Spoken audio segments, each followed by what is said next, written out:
So, hello everyone. Hello, Rob. It's great to have another opportunity to spend some time and talk to my good friend about some media buying stuff. How are you, Rob? I'm doing pretty good. No complaints over here other than the usual weather not deciding what it wants to do on an hour by hour basis. Yeah, it's funny. We've had a whole summer of zero rain, nothing, not a single drop of rain. And we've had 3 or 4 days of rain the last 4 days, and everyone's complaining about it. Come on. Of course. And then they're like, oh, but it's really good for the garden. It's also really good for marketing if people can't leave the house, just saying. Exactly. Anyway. But we're not here to talk. We're not here to talk gardening. We're not here to talk nonsense. We're here because we have, for the very first time ever on the Media Buying Podcast, we have a guest. And who better to bring on? I'm so looking forward to our talking to our guest today because it's Scott Shou. Is that how you say your last name? Shou. See, I'm good at butchering people's names, but I wanted to let it happen. I'm classic. So I've had some real butchering kind of going on in the past. But Scott Shou, who is Rob's boss, basically, to all intents and purposes. So is that true, Rob? I don't know. I believe the new term is called partner, but yeah, boss works too. Cool. We'll go with that. So Scott, it's obviously fantastic to meet you. Perhaps you can just, again, rather than me butchering the intro about who you are as well, why don't you introduce who you are and kind of what you're all about? Absolutely. Sure. So I've been building startups for over 25 years. And about 14 years ago, I got brought over to marketing from cybersecurity. And I started working at Kogo Labs, which is the team that built TripAdvisor, Course Advisor, Autotegrity, and EverQuote. And I was the VP of startup strategy there. And from that set of experiences, I got to learn affiliate performance marketing, lead gen, and all the wonderful bells and whistles that come with that world. It's very different, by the way, as you may suspect, from cybersecurity and other spaces, but wouldn't have it any other way. Yeah, but since that time, I've been head of deliverability, building data science teams, working on all different kinds of optimization and arbitrage, basically different ways to make money doing marketing while really paying attention to the little details. And most recently, I started Boardwalk Marketing with the help of Rob and my other partner, Dylan. And we are working on simplifying the process of the recapture of value, right, from decline traffic, dupe traffic, things that performance marketers, some of them do it. Others maybe just put a single ad there and forget about it. We want to help them do it the right way so that you capture all the value, similar to how Google's going to do anyway. As soon as the user leaves your site, why don't you take that revenue instead? That's our base premise. Yeah, because I was always thinking when I worked in travel, I mean, people used to say, oh, you work in travel. And I said, no, we're click pimps. I mean, basically we were selling our traffic to airlines and online travel agents. So we didn't care about the fact that it was travel. We just cared about the fact that it was clicks. That was the only thing that mattered. And it's really interesting. You talk about cybersecurity and all the other kind of various things. And I think ultimately, so many of them all lead back to the same place. You look at all these big travel companies, Expedia and so on. I mean, they don't own the hotels that they pimp out, right? They basically sell the rooms. They sell the rooms in and get a cut commission. And I remember talking to somebody who was working for Expedia, and they said the hotel chains, they hate us because in the months when they can fill the room out like 5 times over because they've got so much demand, that Expedia is still taking their 30% of the commission and whatever the kind of the booking value is. But they said where we really add the value is filling up the hotel rooms in February when it's like really cold and bleak and they can't get bookings for love nor money. And they can still keep their capacity at 80, 90% because they can sell the rooms when no other people can. So you have to take the rough with the smooth. Right. Yep. Exactly. So I'm curious to understand. I mean, obviously, again, I've been a performance marketer for a long time. I understand that whole concept of ancillary monetization, right, of monetizing for things that are not necessarily your core. And I've done very well on the back of it just by virtue of the fact that, I always say to people, look, you're leaving a lot of money on the table and I'll help you find some of that money and take a percentage of it off the table and you'll be net, you'll be better off and I'll be taking money off the table. And I don't think I've ever gone into any company where they're not. Even some of them that were like 6-figure, 7-figure businesses leaving so much money on the table, but just in stupid things that they were not doing internally because they, again, I think they just don't know what they don't know. Well, it's not their primary business, right? Yeah. Yeah. Go ahead. No, I was going to say real quick, and that's we actually just had, and I'm not going to go into specifics, obviously, but we have a very good example of someone we're trying to work with right now. They, instead of when you normally get to a point where you start to hit a ceiling, right? Maybe you're capping out your daily budget, maybe you're capping out your lead budget, whatever it is. You get to a point where you have to make a decision. Is this the campaign that I'm just going to keep this way, or do I want to scale it? And if I want to scale it, how much do I want to scale it? Because I need to figure out what the next step, let's say logically, is to actually get to it. Do I need another brand, another buyer? What is it? These guys are so good at what they did that they are eclipsing some of the other people that we work with in the space that are doing 10 times the monetization only by doing the core business. And they have no idea that that core business that they're doing so well is like less than 10% of the money they could be making overall, or 20% or 30%.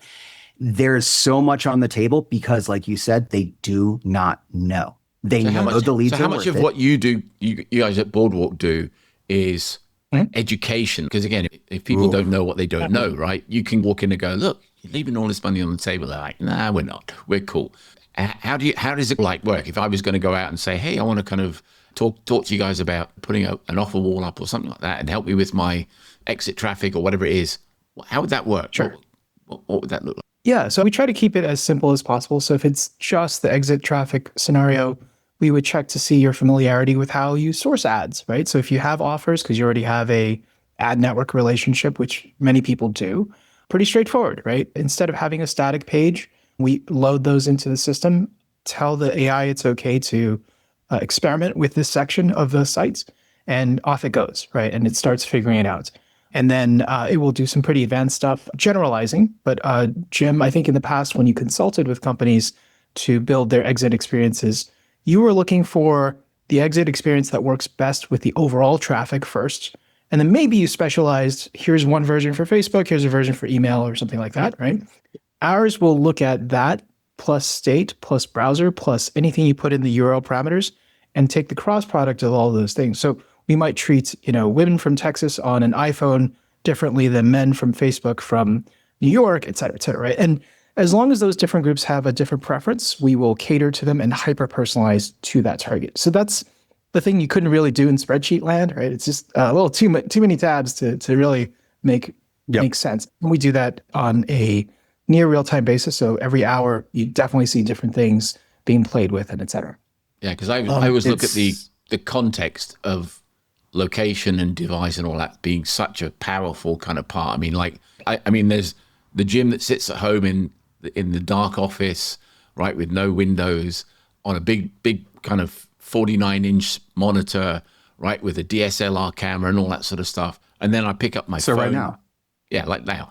And then then obviously I go out, I take out a phone or I take out a tablet or something like that, different Jim. But I'm doing the same thing, but I've got a completely different environment that I'm doing it in, which by virtue of that, there's more opportunities then that will be different than the opportunities that will be sort of here now, right? I mean, now, if I'm in work mode sitting in front of the computer, it's different than if I'm out and about, right? Sometimes I may not want to necessarily be interrupted.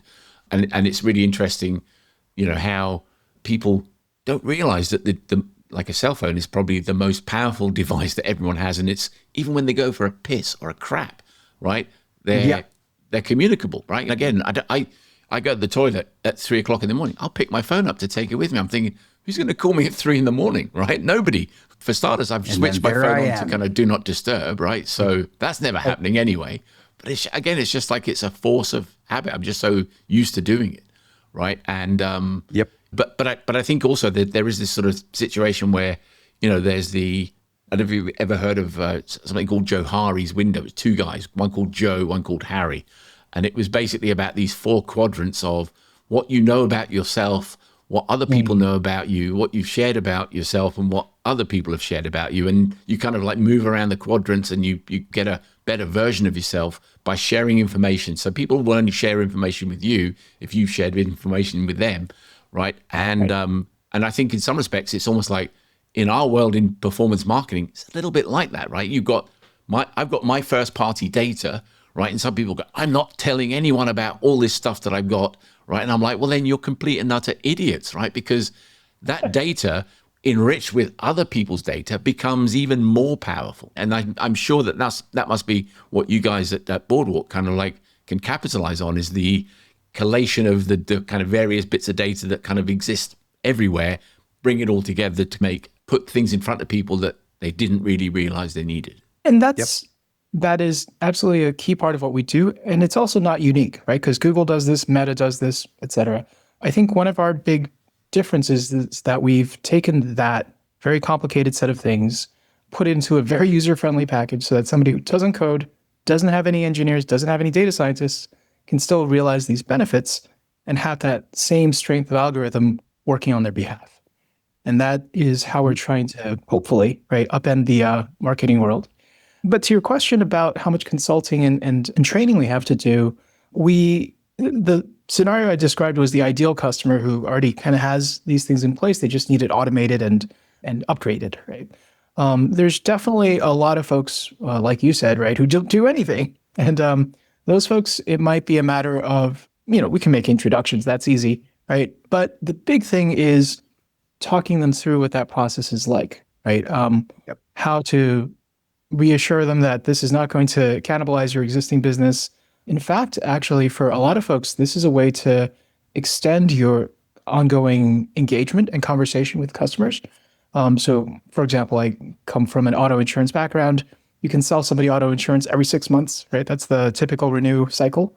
But you got to do something for those other 5 months. Otherwise, they forget about you and they forget about your brand, right? Because there's that dead air time is not great, right? For keeping up your understanding of what's changing in their lives, right? So if you send them ongoing engagement, you still have to figure out what to send them, right? What kind of ads do I retarget you with, et cetera. So if you had that decline monetization or thank you monetization that's automated to figure out what they like, you actually start getting an insight into your different groups of users. So men from Texas on an iPhone, they seem to go for, let's say, vacation packages, right? So great, then I should perhaps create an alternate brand that sends my sister brand's vacation package stuff and see if they want to rent cars, see what kinds of cars they like to rent there, what kinds of things they like to do there. I might give me a little insight into my primary business, right? So these are the kinds of things that we do in education. It's not just like, here's how to use our stuff. It's here's how to build your business with better engagement and understanding of your audience, which is really what we're all about, right? We're really just like a WordPress site builder with a very powerful algorithm mounted on the back of it. That's the gist. Basically. And the other thing too is the education part too is really interesting because obviously people don't know what they don't know, but we've seen people have entire, let's call it logic or mental shifts just by realizing that like the offer wall concept can be brought out into a path. Like the ability for all these guys where they're saying, okay, question one, we only want users like this. And then when they say they're not that, they're like, oh, we lost them. Oh no. We've had some people actually figure out that by bidding on their primary business, their consumers make more not going to their primary business, but going to a different upsell in the same industry or a different part in the same thing.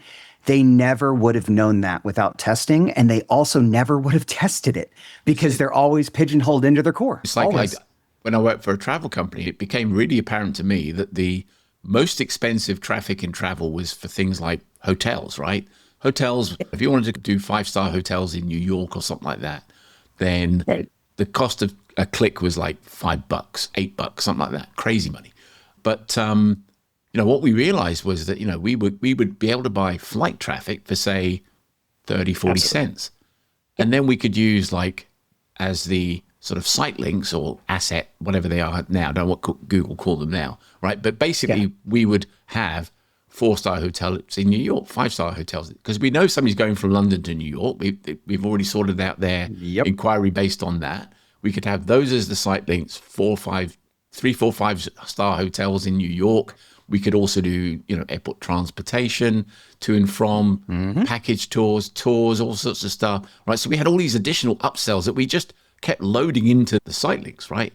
And obviously we were getting paid for the clicks on exit clicks when people went off to an airline or online travel agent, but we were getting a percentage of the value of the booking for the hotel but we were paying 30, 40 cents for the traffic versus $8 where hotel companies were kind of bidding on it, right? And it's just, we sort of sat there and went, this is dumb, really. We also had situations where the value to us as a business for somebody flying from, say, imagine if you, again, I don't even know if you can do this, but let's just say you were going to fly from New York to Boston, right? That's how long's that?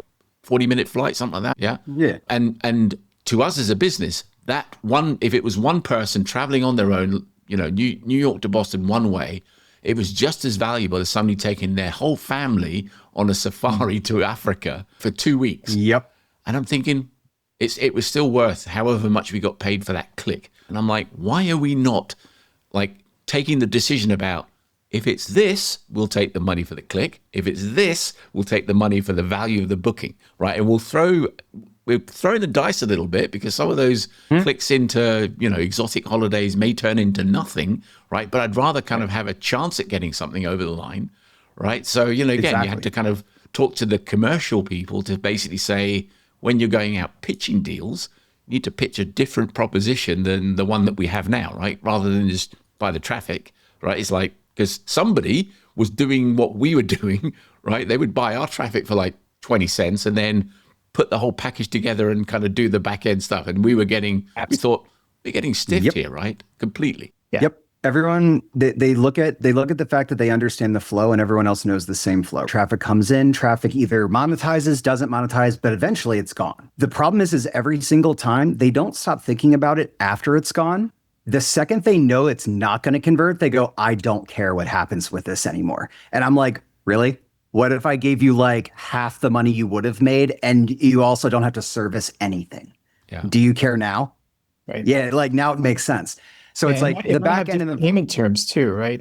So there's some folks who do this in education, where an education conversion is a month, 3 months, right? Depending on how long it takes to buy and then verify and do the student loans, and et cetera.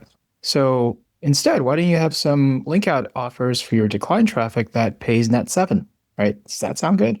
Right. Yeah. There's a lot of reasons to investigate in these kinds of things.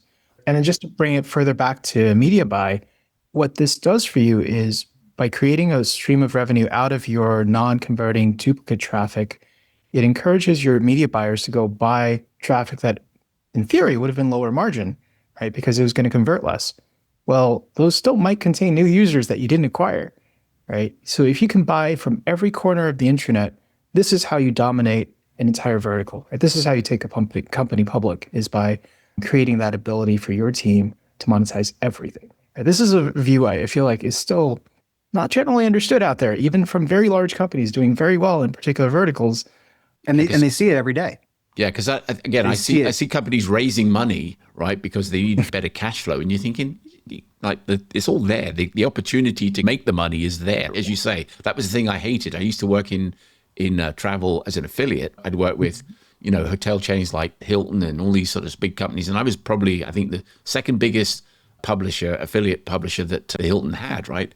And it was done through a network called Trade Doubler, which I hated, right? But that's by the by. But what became really apparent to me, like after doing it, I mean, let's say I would spend $20,000 on traffic, and I might generate $40,000-$50,000 in commissions, right? So you think, wow, that's great. But then I'd get the bill from Google for my traffic, and I'm thinking, hang on a minute, I've had the money for these bookings, right? And ultimately, because it's a consumption booking, I get paid when the person consumes the hotel booking that they've made, because they can cancel it right up until the day before with no kind of punishment to them. So I found, like, again, I'd sort of, if somebody was booking that long-term, big family trip or whatever, you typically find that, the booking might be 6, 8, 10 months down the line, right? And I'm thinking, it's going to be like almost a year before I get the commission I bought the traffic today and I'm getting the commission in 12 months time. That's not a sustainable business model. So that's when I sat there and thought, I need to find a way to kind of monetize this much quicker, right? So again, I would have a combination of stuff that would pay me really quick, right? I had some of my advertisers that I work with, I basically said, look, I can kind of scale this, but I need you to pay me quicker. And they said, well, how quickly do you want to be paid? And I'm like, I want to be paid every day, right? And my finance person said, "Wow, that's like really complicated." I don't care. I'm on the hook for like 1 day's worth of traffic. That's it. They pay me pay me today for what I did yesterday, and I would have like really positive cash flow like every single day for a long period of time, which then meant that I could accumulate and invest in some of these longer term propositions where, again, you might build a site. I mean, we build sites and try and build it on the back of SEO traffic, right? It might be a 12, 18-month play to get to that point, but we knew if we kind of really sort of nailed it, we would do incredibly well on the back of that, right? So, and again, I think it's quite interesting. I think in this sort of pay-per-call space, there are a lot of really, really smart guys who have invested heavily in SEO who are reaping the dividends because they can just go, we've got loads and loads of calls, right? Because they've done really well on SEO, right? And everyone else is kind of scratching around trying to buy traffic from Newsbreak and all these other places. And like, I got organic traffic coming out my ass. It's kind of crazy. And the quality is much better too. Yep. Obviously, that part's debatable depending, but yeah, it usually on the whole, it usually is. So we've talked a lot about the front end. I'm just going to completely flip this because I know Scott knows a lot about the back end as well. But let's skip the basic ones and let's go into one of the things I know we've talked about, and I know that it's not common, but it's something that will, let's just say, help people that are not aware of it yet, is the difference between a direct buyer and a lead aggregator and when you want to work with each. Because that is one of those things where a lot of the people that, especially we get feedback from on like this show is, affiliates wanting to start an offer or someone wanting to start their own intake, even if it's not an offer, they just want their own lander. And then they go, wait, I need host and post. Wait, I need buyers. Wait, I need legalities and a whole bunch of other stuff here. So they just go with whatever's available. And then that's how they start. And then that's how they lose. And then that is the end of their test. So if you could, tips, anything along those lines that you've kind of learned or what you would instill upon the new generation? Yeah. So I think lead aggregators are the way to go at the beginning because their terms are easier. They have it figured out and they charge you for that, right? But it's also very important to remember they are also your competitors. They're not doing it out of the goodness of your heart. They're not going to hold your lead and only monetize it for you. Right? After this cycle with this one engagement with the lead, if you ever want to sell them your product again, you are now officially competing with somebody who knows more about them than you do, right? So you need lead aggregators though, because they have really good feedback because the way that they built their businesses is by telling you how to adjust your traffic to give them better or worse quality, right? That's their entire business model. Whereas a lot of the direct buyers will not give you feedback. A lot of them don't know how to. A lot of them have their own internal sense of what that is, and it won't map well to your media buy activities, right? So you want to have both, but using the aggregators as your feedback mechanism, it also means that you have to have your own ability to take over the long-term conversation with the users. Otherwise, you will entirely lose them, meaning that you need something that asynchronously engages with the users again, retargeting campaigns like email campaigns, like SMS. There's other methods, right, that asynchronously reach out to the user. Which means you have to collect your own data, right? So there's a lot of folks who try to skip that part and just go, well, I can just send it right to the lead aggregator and they pay me pretty well. I'm happy, right? And if I collect an email address and a phone number, well, I lose 40%, 50% of my users on the first page. That seems bad. And that makes me feel bad. And therefore I'm going to go for the instant gratification, right? But this is your marshmallow test, marketers, right? You gotta just hold out and get this second marshmallow by just building the ability to re-engage the users yourself. That's super important. And then once you've got this, now you're using the lead aggregators to test your streams of traffic. You're using the direct buyers to monetize better. What you want to sell the direct buyers is business stability, meaning that you should package your traffic in such a way that all of my traffic is email, it's media buy, it's meta, it's native, it's et cetera, right? The percentages are different though, but what I'm selling you, Mr. Lead Buyer, is the percentage conversion, right? My estimate is that this traffic stream has a 10% conversion and can sell you every level down to 1%. And when you start offering things that way, that gives you a lot of freedom to adjust and manage your traffic and price appropriately, as opposed to trying to deal on their terms because they're going to figure out using their own internal equations, and that is not always in your favor. So that's my high level advice. The one thing I found quite interesting, I remember I was working in finance. I was working with a company that was doing credit card applications. And there was another agency, another lead gen company that were basically selling leads to this company. And they were selling them for like, I think $200 each, right? And I looked at it and went, wow. And I said, and I remember kind of calling up the guy and said, look, I got to tell you, I mean, we could probably get you leads for at least half that, if not lower than that. And they basically said, no, we're good. We're happy. We're happy with the supplier. We're happy with the cadence of what comes through. So again, like in the months when the supplier was struggling to kind of find the demand and everything, they kind of always hit the quota. So they were always kind of able to deliver what was asked of them.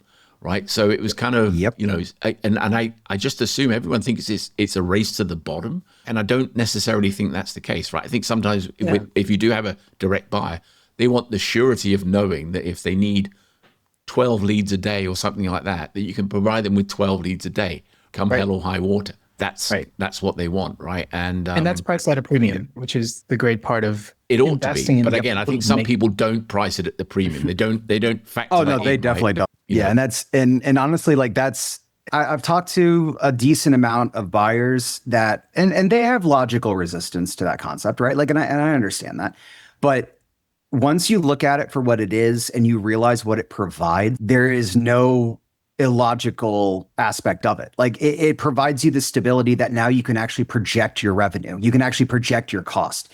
And then you can use those projections with your history to be able to, for example, secure better funding for your stuff for your ads that you're spending on. Like it adds real value that is not even related to the leads themselves. And that is the main thing, especially if, for example, you hire 5 new people. Their sole job is to call leads. And then all of a sudden, Thursday and Friday, oh no, Yahoo's not delivering. We only have one provider. And then all of a sudden, your agents are sitting there going, so do we do mock calls? What are we doing? Like, what's up? Yeah, people need plan Bs, plan Cs, plan Ds, just in case. I've always maintained I would always have a whole bunch of stuff ready in the back, just in case I needed to flick a switch to kick in when something went dead. For whatever reason, most of the time it's never your fault. So I'm gonna ask a follow-up because I like to ask something that is always damn near close to the line. So I'm gonna hit it. So you talked about quality, and unlike most people, you not only said good, you also said it doesn't have to be perfect, or you said something along the lines of it can change. So let's say that you're going after the best quality, and someone's like, I only want leads that do X, Y, and Z, and blah blah blah blah blah. Yep. Obviously, they're going to price you higher for the quality. Can you explain to everyone why that doesn't matter? Because no one really puts that together. Yeah, you need to have your own, again, measurement mechanism, right? And I suggested the simple idea of using the aggregators. In a perfect world, you should actually fulfill yourself so you can have a ground truth that is unshakable. And the reason you want all this stuff is because there are caps on how people price quality, right? So once upon a time, a certain search engine would cap their quality, their payouts on their ad traffic to the quality of their landing page. Their belief was that there is no quality better than what we sell on our landing page, and that is the top price, and it can't be any better than that, right? Whereas we come to them with this stream of traffic that we thought was going to be priced appropriately, that had nearly a 50 some odd % conversion rate, right? Predictable day after day. And hundreds of thousands of these users, right? Huge traffic stream. And we were basically told, yeah, no, we can't do that. We're using their quality score. Let's say it was on a scale of 1 to 10, right?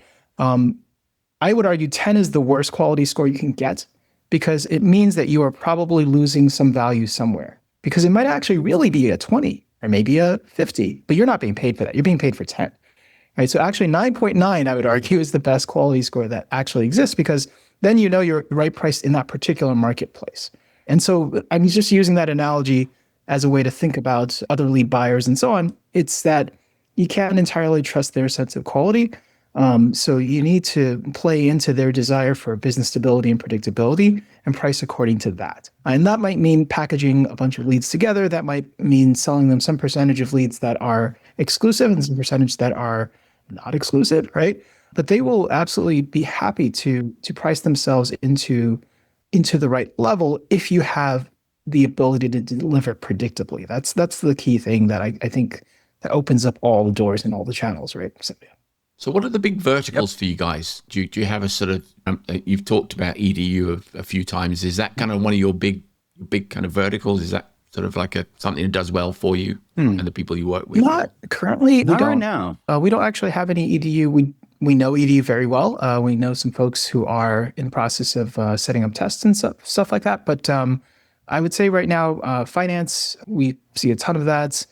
We see a bunch of stuff in but when you talk about finance, because to me, finance is such a broad, like, can you drill into the weeds a little bit to specifically what type of finance offers? Sure. Yeah. Lots of credit related services, right? So rebuild companies that do credit score check type things, right? And credit health monitoring type things, a bunch of loans and other similar financial products often aimed at subprime, right? That's also very common. Some credit card, gift card type things, right? That are also pretty common. Benefits is pretty big right now. But yeah, think about subprime, drop the lower 30% by volume, and pretty much the top 70% is most of it. We definitely, but the funny thing is when you talk to subprime people that know subprime, they never tell you stuff like, oh, I run loans. They just go, oh, yeah, I do subprime. It's all subprime. But they also usually just mean one offer. And that's why they're just like, why is my subprime not performing? Like, you're subprime, I don't understand. Right. Yeah. But yeah, subprime is very easy to cross-sell and very easy to figure out based on the demographics what can make sense. But you still have to figure that out against what you're buying, how you're buying it from where, et cetera, et cetera, et cetera. So there's a lot of kind of the breakdowns that we've seen with those. It's also because most of them just advertise the same way. Like they literally 60% of subprime emails are like 7 words off from each other, and they're from 20 different mailers. Yeah. So it's like they all have whitelist. A lot of it's just these are the compliant kind of like subject lines. These are the compliant bodies, and it's sort of like, well, again, I get value from getting into the inbox, and that subject line is never going to get into the inbox like ever. So I might as well put $20 notes in a kind of fire pit and set fire to them, because that's never going to make anyone any money, right? So. But again, I love how you said that. There, go ahead, good. But it's sort of like. But I'm always amazed how a lot of media buyers and affiliates don't really understand that they should be pushing back and saying, "No, I'm sorry, I can't run that offer. That's just not going to work for me for whatever reason." Whether it's again, if you're running paid ads, right? They say you can only have these words in the title and blah blah blah. Well, that means my ad rank is going to be appalling, right? Which means I'm going to pay more money. I'm on the hook for that money. You guys are not. You said you're going to pay me $20 a lead or whatever it is, right? I'm on the hook for paying 3 times as much for the traffic because of your compliance that you don't have. You're not giving me any flexibility or leeway. It's kind of like, again, I think the more affiliates can push back and say, nah, sorry, I'm not going to comply with what you want me to comply with. I'm going to be compliant, but I'm not going to go to the extremes that you've kind of taken this. And well, that does also cause some affiliates to build their own properties, right? Their own O&Os, so that they can do the vetting their way in a way that they know works, but they also own the data, so they can shop it around if necessary. But it also helps them when they do get to the part where they're promoting a particular advertiser. Of course, then you show the compliant language, et cetera. But you take some of that risk out of maybe the email, right? Or maybe the media buy campaign, where the language that they want on the one creative that they approved, it might get you in trouble with, policy team of some kind, right? Or things like that. Yeah. So, I mean, that's another segment of our audience is lead gen folks who are often a little newer to lead gen. But, we've just made all the steps of that process so easy that, without a coder, without a data scientist, they can actually do quite well. But, we're just fans of experimentation, right? People should be able to experiment quickly and rapidly without the usual hangups. Yep. Yeah. And it's funny, I operate, I call it a consultancy, right? So I do consulting and I also run an agency.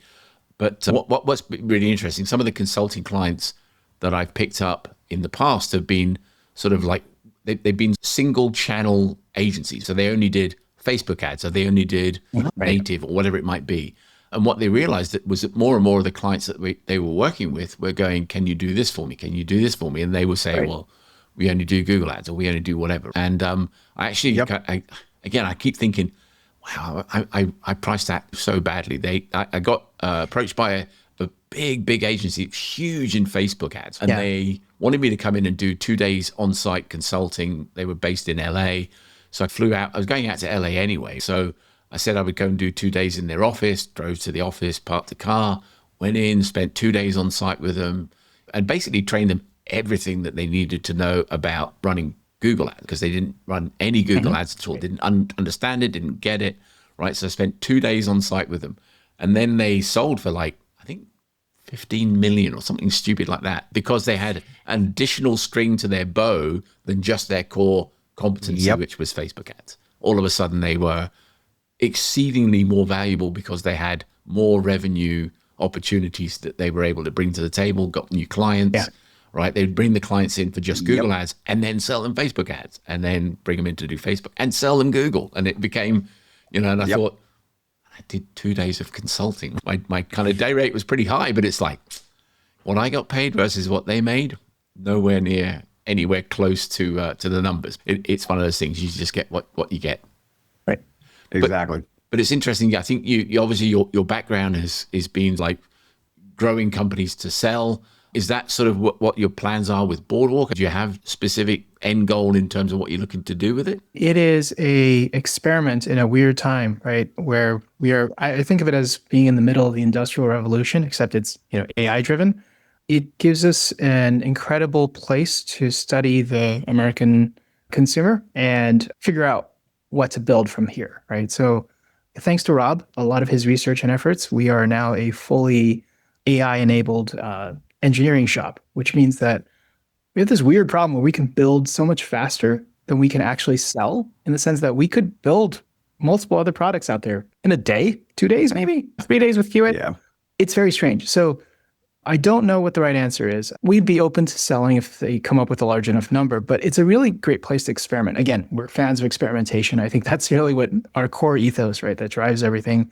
And where this lands, I'm not really sure, honestly. Because I've always likened running a business and selling a business. I mean, I've sold a couple of businesses in the past, and I always liken it to the game The Weakest Link, where you kind of go around and you bank money and then you carry on playing the game. And I think that every entrepreneur, right, needs to do that. They need to have putting money into something and then taking money out of something, right? If they can kind of take money out of something, put it in their pocket, put it away for a rainy day, and then carry on playing the game, then they've done that safe in the knowledge that the money that they put aside is not going to be taken away because they become a victim of circumstances that were not really kind of evident at the time that they did it, right? I mean, if you look at all these people that set up businesses 2 weeks before COVID happened, it's like, well, they didn't know that was coming.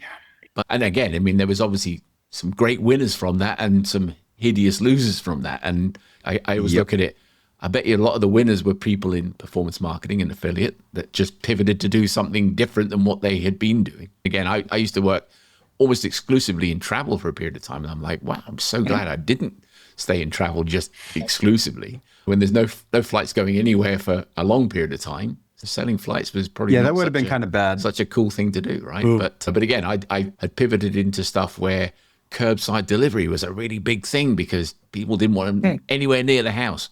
I'll just leave your crap at the end of the drive and you can come and pick it up yourself. And that became a really big deal. So when people had all the time in the world and money, right? I mean, I worked for a company that sold these magnetic eyelashes, right? And I think the first month of like when people went into lockdown, they did $4.5 million of sales because people were all doing these TikTok challenges and whatever. And they bought these big flamingo-like eyelashes. And I was just like, I couldn't fathom out why that was happening, right? But then when you stop and you analyze it, you go, that's why it was happening. People were bored out of their minds. They had money to spend because they couldn't go anywhere. They couldn't go out and buy a coffee. They were just like, I'm just going to buy stuff online and it will satisfy my my need for dopamine. I mean, I could say fidget spinner and we could go into that, but there's a lot of, if you really look at the products, like the every month to 3 months that the main thing shifted throughout the entire time. All it was affiliates found something, slammed it really hard. Yeah. And then within a month, the gas stations got it, then distribution went out, then the price dropped, then the next one started getting slammed. And it just kept going and going and going all throughout COVID. Yeah. Like it's the velocity that those guys were doing stuff was insane. Because I was watching people import like 20, 30,000 units, 100,000 units.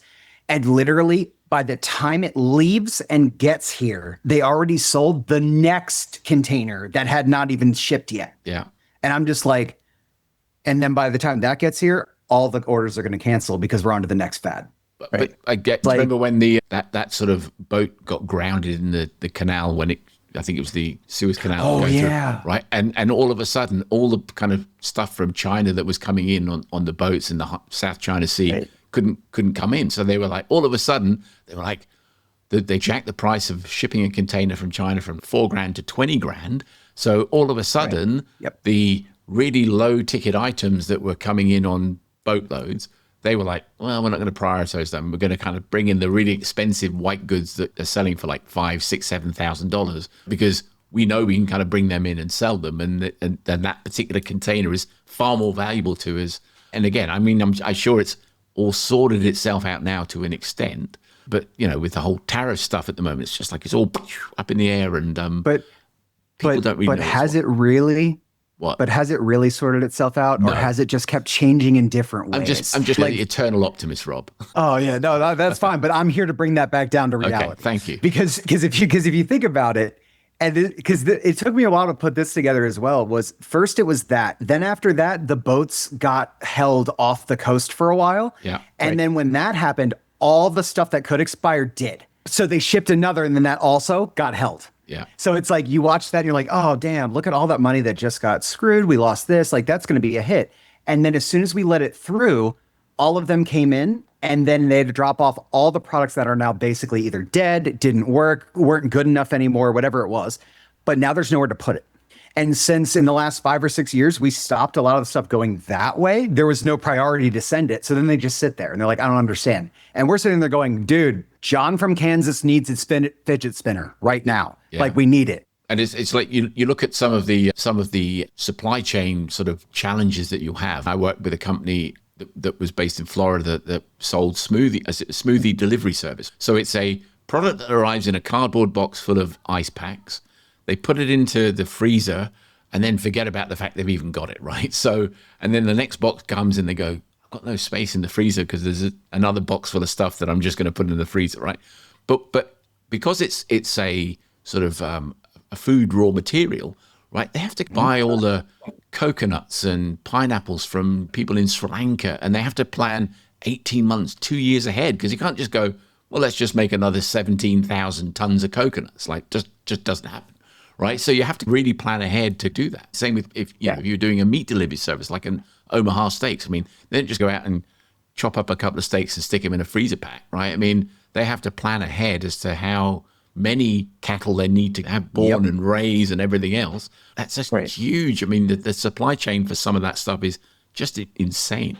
Right. Which is why I've always kind of thought if you do a lot of the sort of the lead gen-y type stuff, it's sort of there's no real raw material. It's like phone calls, forms, right? It's so simple to kind of do that stuff at scale, right? I mean, really just driven by demand. And to your point, Scott, look at insurance. It's like most people, if they have insurance for cars, auto insurance is like, as you say, every six months, probably 6 to 12 months, they're renewing another cars for the children, all that sort of stuff. It's just, I mean, I'm just amazed at kind of how many of those sorts of situations kind of happen where, you can kind of continually go back to the well and continually, get people to kind of buy something that, they have to have it, right? I mean, they have to have insurance for their car, right?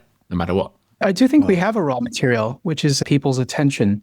And for over a decade and a half, it's been nailed down to Google, to Facebook, to a couple places, right? I think one of the things that I'm really not sure about, which I'm sure our customers are thinking about every day, is how do they attract attention when from Google with its AI overview thing now, it's only 1 in 100 searchers, right, who are actually clicking through on the links. And with Perplexity and Claude and all those things, when they look at results and suggested links out of there, It's only 1 in 1,700, I believe, right, that clicks through. So that attention supply is also changing. So there's some interesting factors coming. So I thought But don't worry, because we'll keep you up to date with everything. I thought we'd bored you to death, Rob. So Scott, I know that we got a fairly hard stop. So it's been phenomenal. I'm so glad we decided to kind of go with the guest mode. You've been a phenomenal guest for the first one that we've had. Thanks for having me. It's been great, and obviously, if you fill in the form with all the guest information, we'll have all the information in the show notes when the episode goes out for the big wide world to consume. So it just remains for me to say, Rob, thanks again. Good to see you. Scott, thank you so much for being on. And we'll see you on the next episode of the Media Buying Podcast. And if you haven't already done it, make sure you hit the damn subscribe button. Subscribe to the podcast. Otherwise, we're going to come after you. Hey, Gemini, can you make this podcast successful? It says it's going to work on it. We're good. Okay, cool. Anyway, we're done. Peace out, everyone. Perfect. All right. Thanks so much, guys. Yep.